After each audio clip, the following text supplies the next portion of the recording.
visi tie įsitikinimai, kad reikia labai daug laiko kepti, reikia daug laiko praleisti virtuvėje,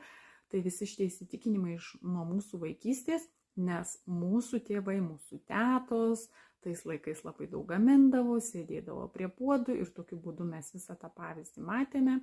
ir mums atrodo, kad reikia labai daug laiko praleisti virtuvėje. Tikrai ne, nes aš dabar jau irgi keli metai tai paprastai gaminu ir kaip tik šiandieną irgi gaminau, išsikepiau vištieną, grikių, salotų ir aš jums pasakysiu, sekančiam story pamatysite, kiek kalorijų mes gauname iš 100 gramų sausainių ir už kiek aš pasigaminau ir kas yra sveikiau ir ant kiek laiko mes būsime sotus suvalgę teisingą maistą